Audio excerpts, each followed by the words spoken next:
একাদশীর মাহাত্ম্য। আজকের একাদশী তিথি।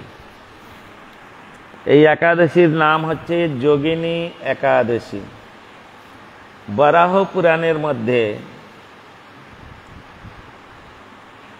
অথবা পদ্ম পুরাণের মধ্যে এই যোগিনী একাদশীর কথা স্বয়ং ভগবানকে জিজ্ঞাসা করেছেন যুধিষ্ঠির মহারাজ। কি বললেন? মহারাজ যুধিষ্ঠির বলিলেন, হে বাসুদেব, আষাঢ় মাসের কৃষ্ণপক্ষীয় একাদশীর মাহাত্ম্য কৃপাপূর্বক বর্ণন করুন। আষাঢ় মাস পড়েছে এখন, তাহলে এই একাদশীটা হচ্ছে আষাঢ় মাসের কৃষ্ণপক্ষীয় একাদশী। যদিও বর্তমান জ্যৈষ্ঠ মাস চলছে, কিন্তু এটা আষাঢ় মাসের একাদশী। কৃষ্ণপক্ষীয় একাদশীর মহিমা বা মাহাত্ম্য কি, কৃপাপূর্বক আমার নিকট বর্ণনা করুন। শ্রীকৃষ্ণ বলিলেন, হে রাজন, সর্ব পাপ নাশক ও মুক্তিপ্রদ এই উত্তম ব্রতের কথা বলিতেছি, শ্রবণ করুন। হ্যাঁ, উত্তম ব্রত, একাদশী ব্রত হচ্ছে উত্তম ব্রত। যত ব্রত আছে সমস্ত ব্রতের মধ্যে হচ্ছে এই একাদশী শ্রেষ্ঠ। মহাপ্রভু বলেছেন, সর্বব্রত শিরোমণি একাদশী ব্রত, তাহাতে একান্ত ভাবে হও অনুরক্ত। এর উপরে আর কোনো ব্রত নাই, এই জন্য এই ব্রতটা করতে হবে। আষাঢ় মাসে কৃষ্ণপক্ষীয় একাদশী যোগিনী নামে বিখ্যাত। মহাপাতক নাশিনী এই তিথি ভবসাগরে পতিত মানবগণের উদ্ধারের একমাত্র নৌকাস্বরূপ এবং ব্রত পালনকারীগণের পক্ষে সর্বশ্রেষ্ঠ ব্রত বলিয়া প্রসিদ্ধ হইয়াছে।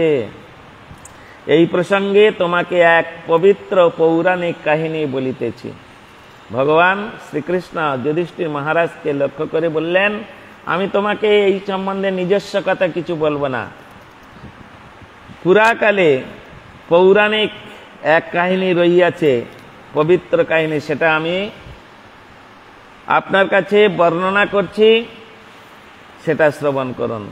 অলকা নগরে শিবভক্ত পরায়ণ কুবের নামে এক নরপতি ছিলেন। শিবভক্ত ছিলেন তিনি।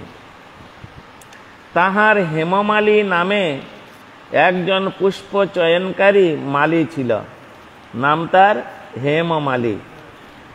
বিশালাক্ষী নামে সুন্দরী স্ত্রীর প্রতি ছিল তাহার অত্যন্ত আসক্তি। তার স্ত্রীর নাম ছিল বিশালাক্ষী।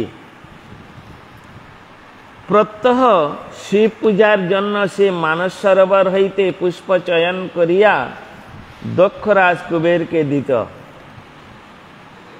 একদিন সে নিজ পত্নীর প্রতি কামাসক্ত হওয়ায় রাজভবনে গমন করিল না। বেলা দ্বিপ্রহর হইয়াছে, অতীত হইল, অর্চনের সময় উত্তীর্ণ হইতেছে। তখন রাজা ক্রুদ্ধ হইয়া মালের বিলম্বের কারণ অনুসন্ধান করিবার জন্য এক দূত প্রেরণ করিলেন। যাও তো, দেখে এসে তো, আজকের পূজার সময় অতীত হয়ে যাচ্ছে, এখনো পর্যন্ত সেই হেমমালী কেন এলো না? এই বলে একজন দূতকে প্রেরণ করলেন। দূত আসিয়া রাজাকে বলিল, সে গৃহে স্ত্রীর সহিত রমণ কার্যে প্রমত্ত। সে এখন তাহার স্ত্রীর সঙ্গে এখন তিনি রমণ কার্যে প্রমত্ত আছে। কুবের দূত বাক্য শ্রবণ করিয়া অতিশয় রুষ্ট হইয়া তাহাকে আহ্বান করিলেন। মালী কুবেরের পূজার কাল অতীত হইয়াছে জানিয়া অত্যন্ত ভীত হইয়া স্নান না করিয়াই রাজার নিকট উপস্থিত হইল। রাজার নিকট উপস্থিত হয়েছে।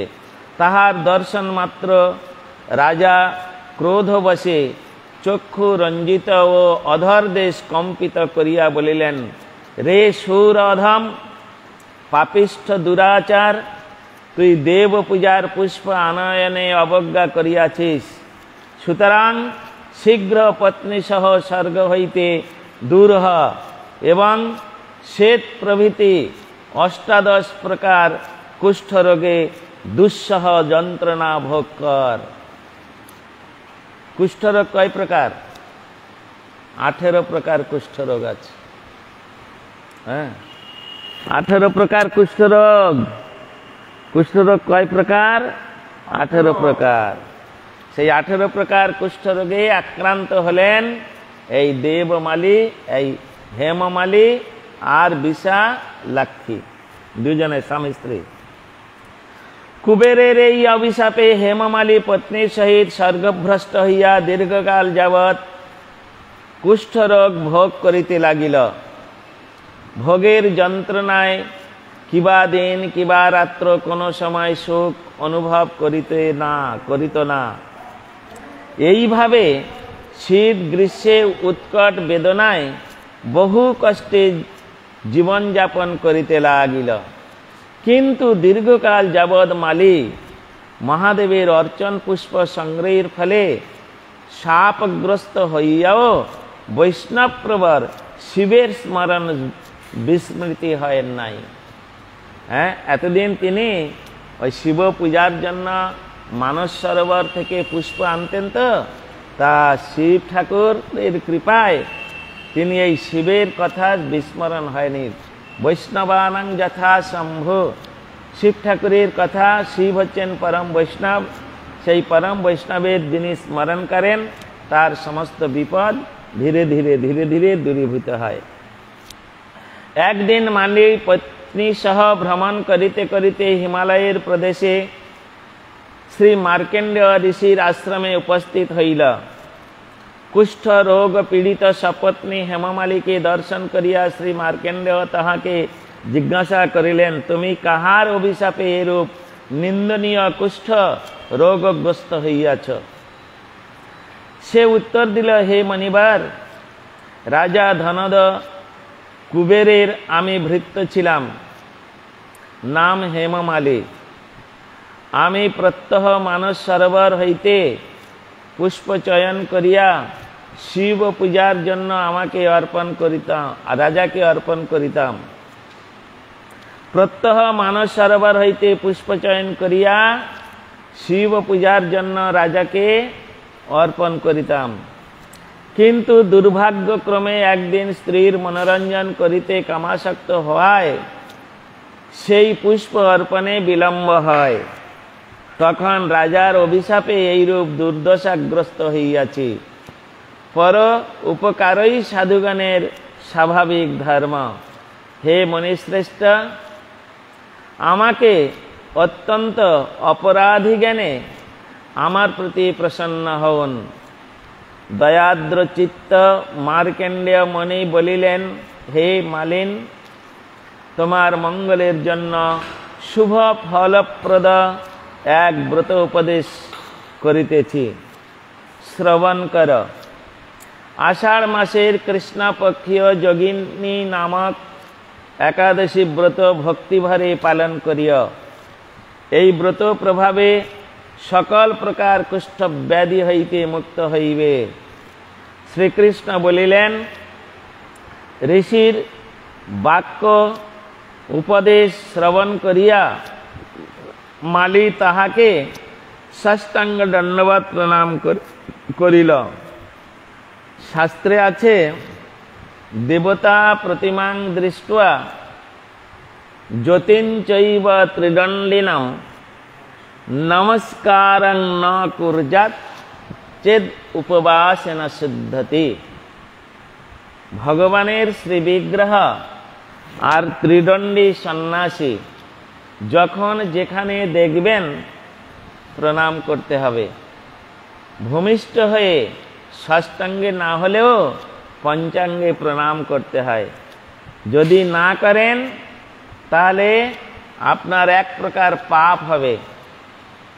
সেই পাপকে দূরীভূত করার জন্য 3 দিন উপবাস করতে হয়।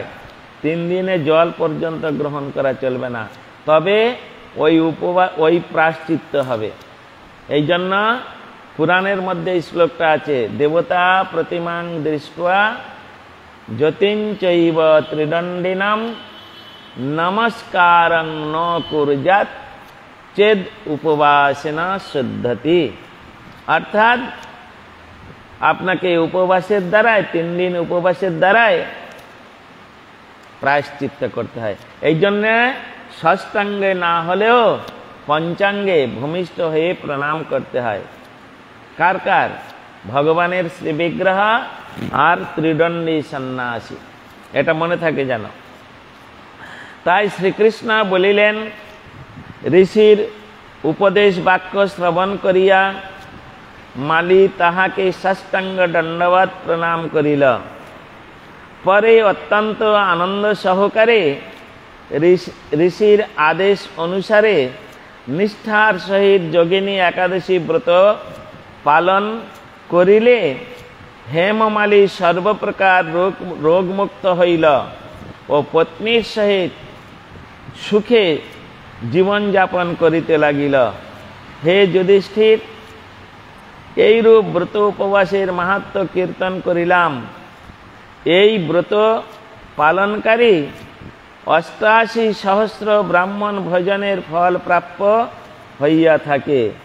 88 সহস্র মানে 88 সহস্র ব্রাহ্মণকে ভোজন করালে যে ফল লাভ হয়, এই ব্রতকথা শ্রবণ করলে ওই একই ফল লাভ হয়। কেউ যদি শুদ্ধ চিত্তে এই ব্রত শ্রবণ করে তাহলে তার 88 সহস্র ব্রাহ্মণ ভোজনের ফল লাভ হইয়া থাকে। যে ব্যক্তি এই মহা পাপ ন্যাসিনী ও পুণ্য ফলদায়িকা যোগিনী একাদশীর কথা পাঠ ও শ্রবণ করিবে, সে সর্ব পাপ হইতে বিনির্মুক্ত হইবে এবং তিনি বৈকুণ্ঠ লোকে গমন করিবে। এই হচ্ছে শ্রী যোগিনী একাদশীর কথা এখানে আমরা শ্রবণ করলাম। কয়েকটা গীতা শ্লোক আমরা এখানে আলোচনা করব, কেননা আজকের হচ্ছে একটু গীতা পাঠ করতে হয়। একাদশীর দিন তো গুরু মহারাজ বলেছিলেন একটু গীতা পাঠ করলে ভালো। আজকের একটু গীতা পাঠ করি। শ্রীমদ্ ভগবদ গীতা নবম অধ্যায় রাজগুহ্য যোগ শ্রী ভগবান উবাচ। ভগবান বলছেন, ইদন্তু তে গুহ্যতমং প্রবক্ষ্যমন্নসূয়বে জ্ঞান বিজ্ঞান সহিতং যদ্গত্বা মক্ষসে অশুভাৎ রাজবিদ্যা রাজগুহ্যং পবিত্রমিদমুত্তমং প্রত্যক্ষাবগমং ধর্মং সুসুখং কর্তুমব্যয়ম অশ্রদ্ধান পুরুষা ধর্মশস্য পরন্তপ অপ্রাপ্যমাং নিবর্তন্তে মৃত্যুর সংসারবৎমনি ময়া ততমিদং সর্বং জগৎ অব্যক্তমূর্তিনা মৎস্থানি সর্বভূতানি নো চাহং তেষবস্থিতঃ নো চ মৎস্থানি ভূতানি পশ্য মে জগমৈশ্বরম ভূতভিন্ন চ ভূতস্থ মম আত্মা ভূত ভাবনা যথাকাশস্থিত নিত্যং বায়ু সর্বত্র গো মহান তথা সর্বাণি ভূতানি মৎস্থানিত্যুপধারয় সর্বভূতানি কন্তেয় প্রকৃতিং জান্তি মামিকান কল্পক্ষয়ে পুনঃস্থানি কল্পাদৌ বিসৃজাম্যহম প্রকৃতিং সামবষ্টভ্য বিসৃজামি পুনঃ পুনঃ ভূতগ্রামমিমং কৃষ্ণ মবসং প্রকৃতে বর্ষাৎ নো চ মং তানি কর্মাণি নিবদ্ধন্তি ধনঞ্জয় উদাসীন বদাসীন মৎসত্যং তেষু কর্মসু ময়াধিক্ষেন প্রকৃতিং সুরতেষু সচরাচরম হেতু নানেন কন্তেয় जगत परिवर्तिते अवजानन्ति मां मूढा मनुष्यं तनुमाश्रितं परं भावजानन्त मम भूतमहेश्वरं मोघसा मोघकर्मण मोघज्ञानविचेतस आसुरेंश्चैव प्रकृतिं मोहिनीं श्रित्वा महात्मनस्तु मां पार्थ दैवीं प्रकृतिम् आश्रिता भजन्त अनन्यमनस ज्ञात्वा भृतादि अव्ययं सततं कीर्तयन्त मां जतन्तश्च दृढव्रता नमस्यन्तश्च मां भक्ता नित्ययुक्तयुपासते ज्ञानयज्ञेन चापन्ने यजन्त माम् उपासते एकक्तेन पृथक्तेन बहुधा विश्यतो मुखम् अहं कृतयहं यज्ञ स्वाधामहमौषधं मन्त्र अहं अहमेवाज्य अहम् अग्निरहं हुतं पिताहमस्य जगत् मातधात पितामह वेदं पवित्रमंकार रेकशामजोजुरेव च गतिर्भर्त प्रभो साक्षी निवास शरणं सुहृद् प्रभव प्रलयस्थानं निधानं बीजमव्ययं तपामहमहं वर्षं निगृह्य मामित्सृजामि च अमृतश्चैव मृत्युश्च सदसच्छाहमर्जुनः त्वयि विद्यामां सोमपा भूतपापा यज्ञैरिष्ठसर्गतिं प्रार्थयन्ते ते पुण्यमासाद्य सुरेन्द्रलोक मश्नन्ति दिव्यादिव्यदेव भोगान् ते तं भुक्ता सर्गलोकं विशालं क्षीणे पुण्यमत्तलोकं विशन्ति एवं त्रयी धर्मं अनुप्रपन्ना गतागतं कामकाम लभन्ते अनन्यश्चिन्तयन्त मां ये जना पर्युपासते तेषां नित्याभियुक्तानां योगक्षेमवहाम्यहं येऽपन्ना देवता भक्ता यजन्ते श्रद्धयान्विताः तेऽपि मामेव कौन्तेय यजन्त विधिपूर्वकम् अहं हि सर्वयज्ञानां भक्ताश्च प्रभुरेव च न तु माम् अभिजानन्ति तत्तेनातश्च वन्ति ते जानते देवव्रता देवान् पितॄन् जानति पितृव्रता भूतानि जानति भूतेज्वा जानते मर्याजिनोऽपि मां पत्रं पुष्पं फलं तोयं जो मे भक्त प्रयच्छति तदहं भक्तत्परहितस्नामि प्रयतात्मनः यत्करोषि यदन्नासि यज्जुयोषि यदासि यत्तपसि कुन्तेय तत्कुरुष्व मदर्पणं शुभाशुभफलैरेवं मक्षसे कर्मबन्धनै सन्नासयोगयुक्तात्मा विमुक्त मामुपश्यसि सम अहं सर्वभूतेषु न मे देशयस्ति न प्रिया ये भजन्ति तु मां भक्ता मयि ते तेषु चाप्यहम् अपि चेत् सुदुराचार भजते माम् अनन्यभाक् साधुरेव समन्तव्य सम्यक् व्यवसितः स क्षिप्रं भवति धर्मात्मा सत्सच्छन्तिं निगच्छति कुन्तेय प्रीतिजानिहि न मे भक्त प्रणश्यति मां हे पार्थ व्यपाश्रित जेऽपीषु पापजनय स्त्रिय वैश्यस्तथा शूद्रा ते अपि जानति परां गतिं किं पुनर्ब्रह्मण्णा पुण्य भक्तराजशयस्तथा अनित्यसुखं लोकमिमं प्राप्य भजस्व मां मन्मना भव मद्भक्त मद्जाजिमां नमस्कुरु मामे वैश्यसि युक्तैवम् आत्मनं मत्परायण इति राजगुज्य योग नाम श्रीमद्भागवत गीता नवम अध्याय समाप्त। श्री श्री गीता माहात्म्य। गीता पढ़े यदि केउ महात्म्य पाठ ना करे ताहले गीता पाठन निष्फलं भवेत, ओटा निष्फल हो जाए।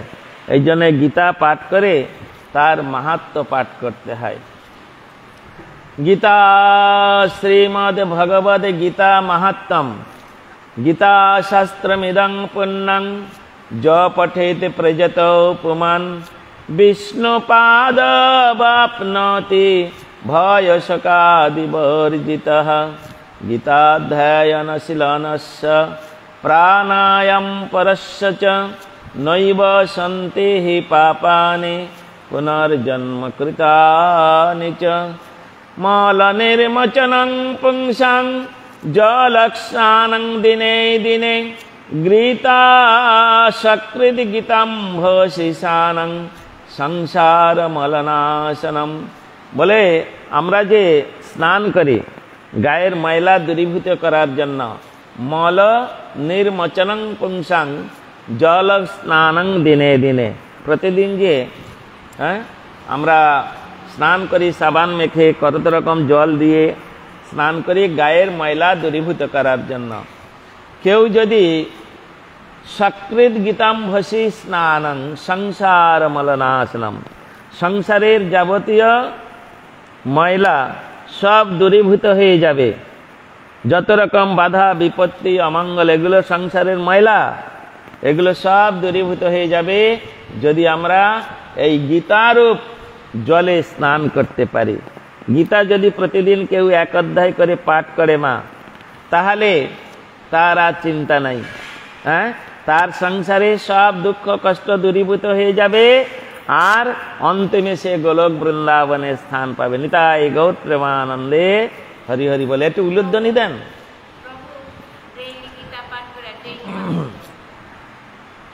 তাই এখানে বলছেন মাল নির্মোচনং পুংসাং জল স্নানং দিনে দিনে সকৃদ গীতাম্ভসি স্নানং সংসার মলনাশনম। গীতা সুগীত কর্তব্য কিমন্नै শাস্ত্র বিস্তरै যাশয়ং পদ্মনাভস্য মুখ পদ্ম বিনেশ্রিতা। भारतामृत सर्वस्वं विष्णु भक्त विनश्रितम् गीता गंगदकं पीत्वा पुनर्जन्म न विद्यते। भारतामृत सर्वस्वं विष्णुर्भक्त विनिश्रितम् गीता गंगदकं पीत्वा पुनर्जन्म न विद्यते। এই গীতারূপ গঙ্গদক মানে গঙ্গাদক, উদক মানে জল, যদি কেউ প্রতিদিন পান করে তাহলে পুনর্জন্ম নবিদ্যতে, তার আর এই জগতে ফিরে আসতে হয় না। সর্বপাধি সর্বোপনিষদ গাব দুগ্ধা গোপাল নন্দন পার্থ বৎস সুধীর ভক্তা দুগ্ধং গীতামৃতং মহৎ।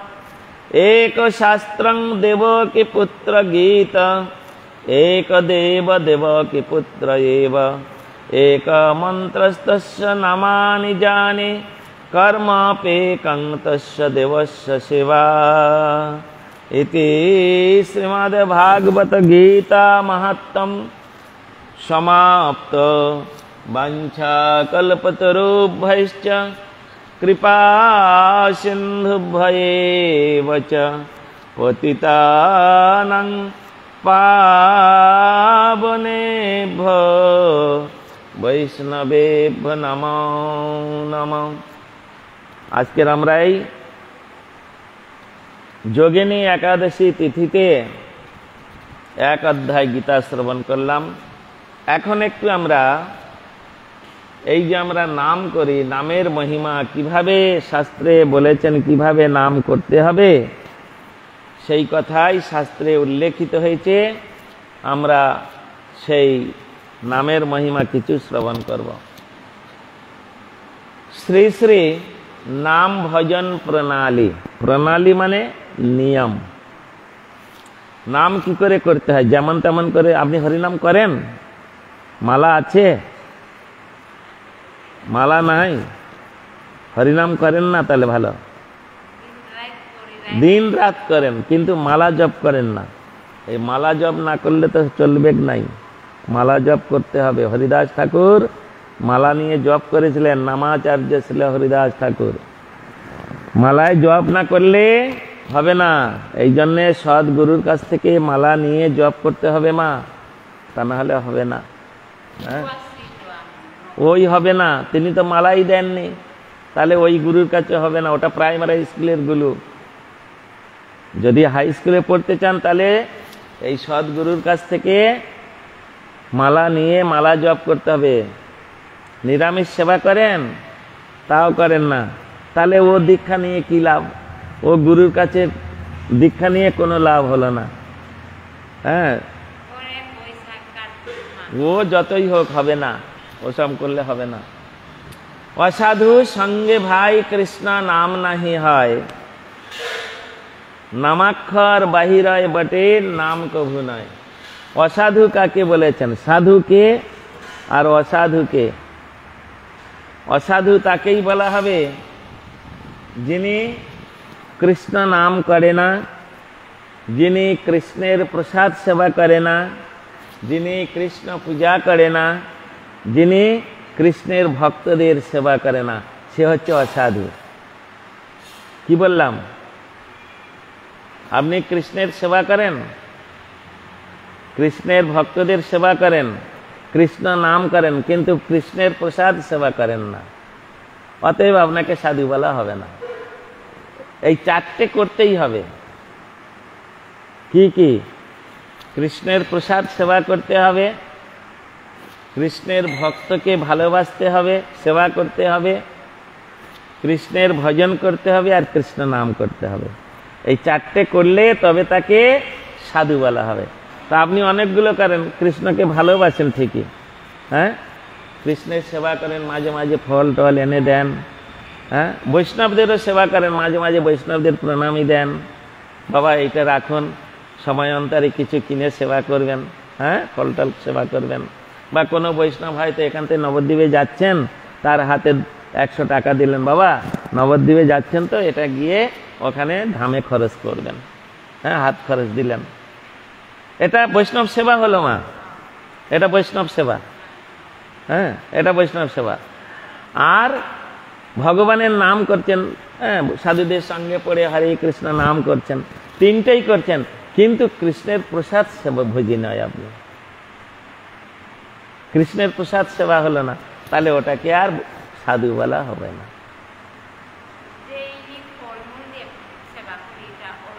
না, হবে না মা। হ্যাঁ, নিজে হাতে রান্না করতে হবে, নিজে হাতে ঠাকুরকে ভোগ দিতে হবে, সেই প্রসাদ খেতে হবে, তবে তাকে সাধু বলা হবে। তো তিনটে আচার, ওইটা কেন বাকি থাকে? তাড়াতাড়ি হয়ে যাক, হ্যাঁ, আর দেরি করবেন না, আর দেরি করবেন না, তাড়াতাড়ি। তাই এখানে বলছেন অসাধু সঙ্গে ভাই, এই জন্য আপনি অসাধু হয়ে আছেন, সাধু হতে পারেননি এখনো। তাহলে অসাধু সঙ্গে ভাই কৃষ্ণ নাম নাই হয়।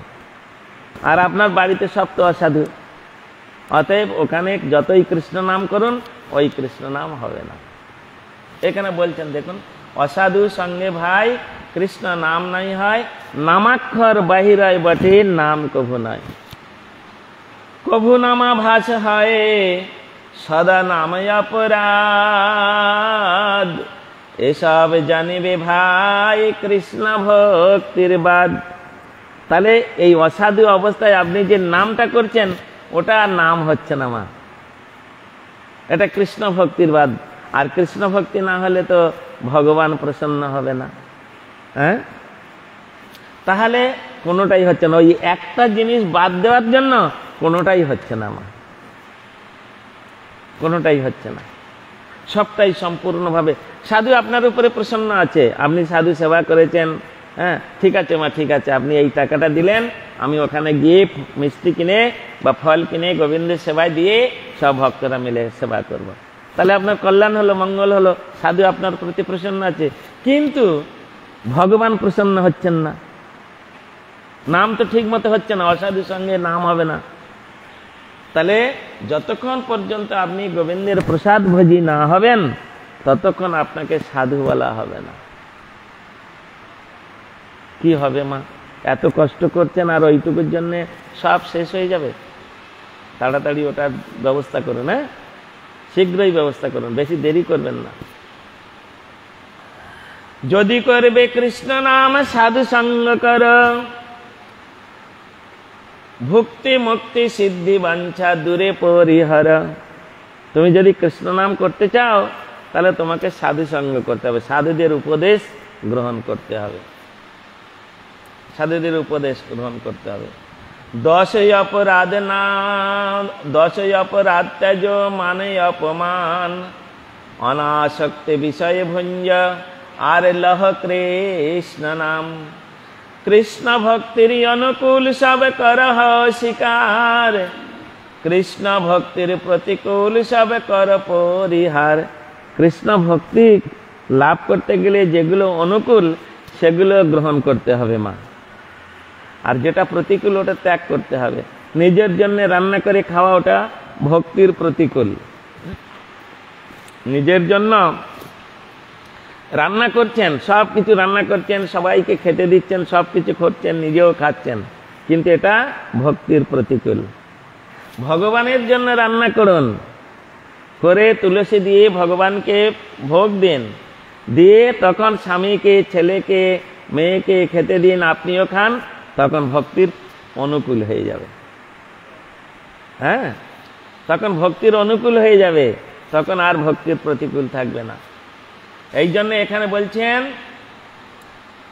কৃষ্ণ ভক্তির অনুকূল সব করহ শিকার, কৃষ্ণ ভক্তির প্রতিকূল সব কর পরিহার। জ্ঞান যোগ চেষ্টা ছাড়ো আর কর্ম সঙ্গ, মর্কট বৈরাগ্য তেজ যাতে দেহ রঙ্গ। মর্কট বৈরাগ্য, বৈরাগ্য কয় প্রকার জানেন? আমি কয় প্রকার জিজ্ঞাসা করছি, উল্টো পাল্টা বলেন কেন? আমি জিজ্ঞাসা করেছি বৈরাগ্য কয় প্রকার, কি কি আমি জিজ্ঞাসা করি নাই। যেটা জিজ্ঞাসা করব সেটা উত্তর যদি যে দেয় সে হচ্ছে পণ্ডিত লোক। হ্যাঁ, সে হচ্ছে পণ্ডিত, আর উল্টো পাল্টা উত্তর দিয়ে সে হচ্ছে বোকা মূর্খ।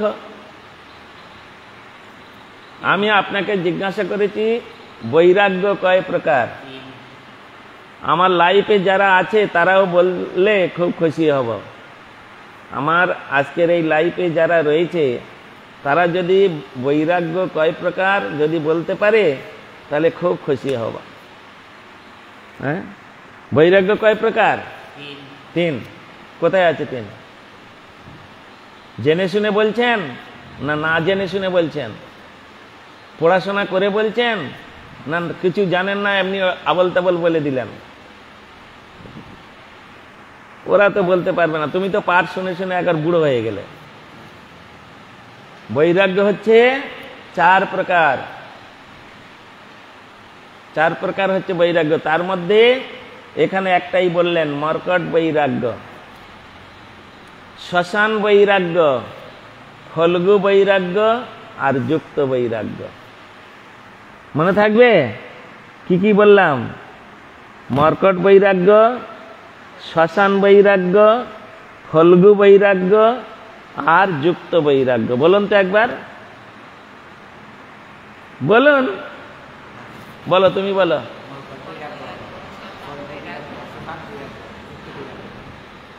আমি ওই রকম বললাম, আমি পরপর যেরকম বললাম বলো, মর্কট বৈরাগ্য, শ্মশান বৈরাগ্য, ফল্গু বৈরাগ্য, যুক্ত বৈরাগ্য, সিরিয়াল। হ্যাঁ, মর্কট মানে বানরের মতো বৈরাগ্য। বানরগুলো গাছের ডালে থাকে আর হাত পা গুটিয়ে এরকম চোখ বন্ধ করে মিটির মিটির করে তাকায়। কত বৈরাগ্য, কাপড় চোপড় পরি না, ঘর বাড়ি নাই, গাছের ডালে কাটায়। হ্যাঁ, কত বৈরাগ্য বলুন। কিন্তু কারোর পডলা দেখলে টিপটিপ করে তাকাচ্ছে, মানে কারোর পডলা দেখছে, একটু সুযোগ পেলে পট করে নিয়ে পালিয়ে আসবে। হ্যাঁ, এটা এক ধরনের বৈরাগ্য, একে বলা হয় মর্কট বৈরাগ্য। এটা বৈষ্ণবদের গ্রহণীয় নয়। বৈষ্ণবগণ এই বৈরাগ্য অবলম্বন করবে না। সব কিছু, হ্যাঁ, ঘর ছেড়েছি আর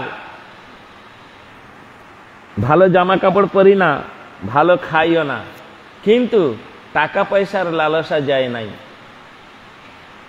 প্রতিষ্ঠার লালসা যায় নাই। এই রকম বৈরাগ্য শুদ্ধ বৈষ্ণবের জন্য নয়। এটা হচ্ছে মর্কট বৈরাগ্য। তারপর হচ্ছে শ্মশান বৈরাগ্য। যখন মানুষ মরে যায়, শ্মশানে নিয়ে যায়, নিয়ে গিয়ে চিতার মধ্যে উঠিয়ে দিয়ে আগুন লাগিয়ে দেয়, আর দাউ দাউ করে জ্বলতে থাকে। আর যারা সেই নিয়ে যায় শ্মশানে, তারা তখন সেখানে বসে বসে চিন্তা করে, এই তো সংসার, কালকের ছিল আজকের নাই।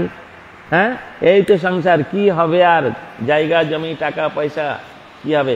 ওই শ্মশানে গেলে ওই বৈরাগ্যের উদয় হয়। শ্মশানে গেলে ওই বৈরাগ্যের উদয় হয়। আবার যখন শ্মশান থেকে বাড়িতে ফিরে আসে, তখন বলছে ও মরেছে, ভালো করেছে, ওর জায়গাটা এবার আমি ভোগ করব, ওর সম্পত্তি আমি ভোগ করব। এ এক ধরনের বৈরাগ্য, এটার নাম হচ্ছে শ্মশান বৈরাগ্য। এ বৈরাগ্যটা বৈষ্ণব জগতে, শুদ্ধ বৈষ্ণব জগতে প্রযোজ্য নয় বা গ্রহণীয় নয়। আর একটা আছে ফল্গু বৈরাগ্য। গয়াধামে একটা নদী আছে, নদীটার নাম হচ্ছে ফল্গু নদী। গিয়েছেন গয়াধাম? ফল্গু নদী দেখেছেন? ফল্গু নদীতে জল নাই, জল নাই, বালি। খানিকটা বালি সরান, একটু গর্ত করুন, ভিতরে জল। হ্যাঁ, দেখতে জল নাই, কিন্তু ভিতরে জল টলটল করছে। এই হচ্ছে ফল্গু নদী। হ্যাঁ, উপরে শুকনো, ভিতরে জল। এ এক ধরনের একটা বৈরাগ্য, ফল্গু নদী। বলছে এইরকম বৈরাগ্য বৈষ্ণবদের গ্রহণীয় নয়। একমাত্র এই চারটে বৈরাগ্যের মধ্যে একটি বৈরাগ্য গ্রহণীয়, সেটা হচ্ছে যুক্ত বৈরাগ্য। ভগবানেতে তুমি মনটাকে রেখে দিয়ে সবই মনাকৃষ্ণ পদার বিন্দয় বচাংসি বৈকুণ্ঠ গুণার্ণ বর্ণনে।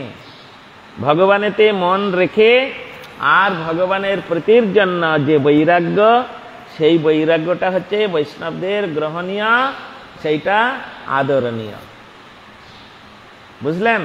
তাই এখানে বলছেন মর্কট বৈরাগ্য তেজ যাতে দেহ রঙ্গ, কৃষ্ণ আমায় পালে রাখে জান সর্বকাল, আত্মনিবেদন দৈনে ঘুচায় জঞ্জাল, সাধু পাওয়া কষ্ট বড় জীবের জানিয়া,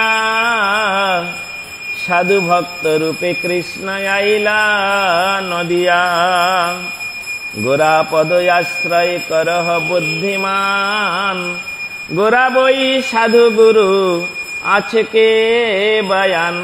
বলছেন গোরা পদ আশ্রয় কর, বুদ্ধিমান, যিনি বুদ্ধিমান ব্যক্তি তিনি গোরার চরণ আশ্রয় করবেন। হ্যাঁ, তিনি গোরার চরণ আশ্রয় করবেন। আর গোরা বই সাধু গুরু আছে কে বয়ান, একমাত্র গোরা হচ্ছেন তিনি নিত্য আমাদের প্রভু, তিনি হচ্ছেন যথার্থ সাধু, তিনি হচ্ছেন প্রকৃত গুরু। সেই গোরার চরণ আশ্রয় করলে আমাদের কল্যাণ, আমাদের মঙ্গল, আমাদের সব কিছু। তাই কলিযুগে একমাত্র পরদেবতা হচ্ছেন শ্রী চৈতন্য মহাপ্রভু। সেই মহাপ্রভুর আরাধনা বাদ দিয়ে যদি কেউ রাধা গোবিন্দের আরাধনা করে, যদি কেউ জগন্নাথের আরাধনা করে, যদি কেউ গোপালের আরাধনা করে, সব বৃথা হয়ে যাবে, সব বৃথা হয়ে যাবে। অতএব আগে মহাপ্রভুর পূজা করতে হবে, মহাপ্রভুর আরাধনা করতে হবে, তারপর রাধা গোবিন্দের পূজা করলে তবে রাধা গোবিন্দ তোমার প্রতি প্রসন্ন হবে, তা না হলে হবে না। বুঝলেন? এইরকম সুন্দর বিচার শাস্ত্রের মধ্যে আছে। আজকে টাইম শেষ। বাঞ্ছা কল্পতরুভ্যশ্চ কৃপা সিন্ধুভ্যৈব চ পতিতানাং পাবনেভ্যো বৈষ্ণবেভ্যো নমো নমঃ। হইয়াছেন হইবেন প্রভুর যত দাস, সবার চরণবন্ধ দন্তে করি ঘাস। এইখানে রহিল গ্রন্থ অমৃত লহরী, প্রেমানন্দে বাহু তুলে বলন হরি হরি নিতাই গৌর প্রেমানন্দে। হরি হরি बोल जय जय श्री राधे, जय जय श्री राधे, जय जय श्री राधे श्याम।